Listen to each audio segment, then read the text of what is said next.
बुधवार को नामांकन के दौरान सपा आरएलडी के साथ ही बहुजन समाज पार्टी एवं कांग्रेस के प्रत्याशियों ने भी अपना नामांकन पत्र दाखिल किया, जिसमें दक्षिण विधानसभा से कांग्रेस प्रत्याशी अनुज शर्मा, ग्रामीण विधानसभा सीट से बसपा प्रत्याशी किरण केसरी ने अपना नामांकन जमा किया।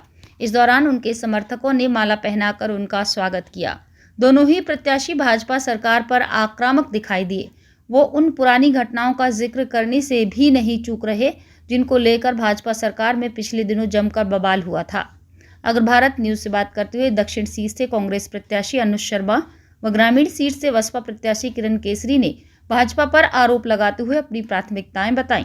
धन्यवाद देना चाहूँगा आदरणीय राहुल गांधी जी का, श्रीमती प्रियंका गांधी जी का, जिन्होंने मुझ जैसे नौजवान को दक्षिण विधानसभा पर आम जन मानस की आवाज़ को बुलंद करने का मौका दिया है।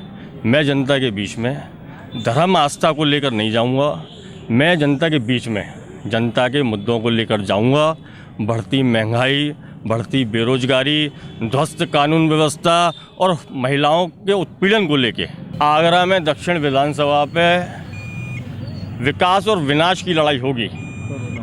पुराने 10 साल में सिर्फ इस विधानसभा पे विनाश हुआ है। आप हर गली हर मोहल्ले में जाके देखिए, गंदगियों के अंबार लगे हुए हैं, कर्मचारी आते नहीं हैं, बीमारियां फैल रही हैं, सड़कें खराब हैं। और गंगा जल की जहाँ तक बात है, गंगा जल लाने वाले राजबब्बर कांग्रेस के नेता थे, उन्होंने वो शुरुआत करी थी और उसके बाद गंगा जल का प्रोजेक्ट तैयार हो गया था। आज लोगों के बीच में कोई उपलब्धि नहीं है। भारतीय जनता पार्टी ने 10 साल दक्षिण विधानसभा में कोई काम ऐसा नहीं किया है जिससे लोग कहें कि काम किया है। तो मतलब आप मानना है कि कांग्रेस जीत रही है, आप जीत रहे हैं? देखिए, कांग्रेस मेरे पहले वोट से और 1 लाख तक का वोट पूरी दक्षिण विधानसभा के कार्यकर्ताओं का, मातृशक्ति का, युवा साथियों का, पदाधिकारियों का रहेगा और हम 1 लाख का आंकड़ा छुएंगे। देखिए, हमारे मुद्दे क्लियर हैं।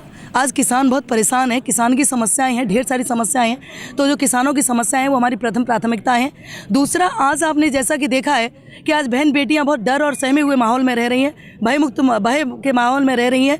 जैसा कि उनकी जो राज्यपाल हैं उन्होंने भी एक बयान दिया था कि बहन बेटियों को अगर घर से बाहर जाना हो शाम के समय तो अपने घर के किसी पुरुष को लेकर साथ में जाए, थाने जाना हो तो भी पुरुष को साथ में लेकर जाएं। उनका दिया हुआ ये बयान ये सिद्ध करता है कि बीजेपी के लोग खुद जानते हैं कि हमारे शासनकाल में बहन बेटियां सुरक्षित नहीं है। और यहाँ तक यही नहीं कि वही राज्यपाल भी सुरक्षित अपने आप को महसूस नहीं कर रही हैं। राज्यपाल आपके सामने इलेक्शन लड़ रही हैं, क्या आपकी प्राथमिकता है और क्या संदेश है? देखिए, संदेश ये है कि आप इस बात को जानते हैं कि बीजेपी के लोग अपने आप को पूरी तरह से हारा हुआ महसूस कर रहे हैं। उनके पास उत्तर प्रदेश में से 90 आगरा ग्रामीण में इस किरण केसरी के सामने उतारने के लिए कोई प्रत्याशी नहीं मिला, इसीलिए उन्होंने उत्तराखंड से राज्यपाल को इस्तीफा दे करके यहाँ पर उतारा है।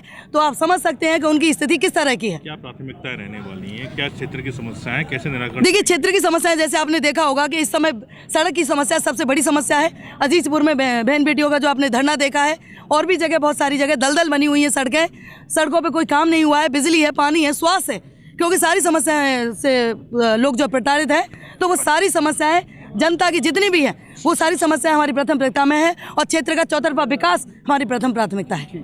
वहीं फतेहपुर सीकरी विधानसभा सीट से सपा आरएलडी गठबंधन के प्रत्याशी ब्रजेश चाहर ने अपना नामांकन जमा किया। इस मौके पर वो जीत के प्रति आश्वस्त दिखाई दिए। अग्र भारत न्यूज से बात करते हुए फतेहपुर सीकरी सीट से सपा आरएलडी प्रत्याशी ब्रजेश चाहर ने अपनी प्राथमिकताएं बताते हुए जीत पक्की बताई।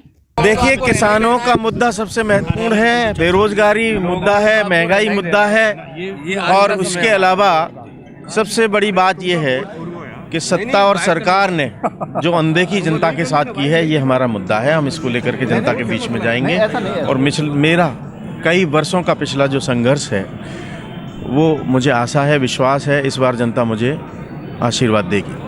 अब देखना होगा कि कांग्रेस, बसपा एवं गठबंधन के प्रत्याशी किस तरह से अपनी जीत दर्ज कराते हैं।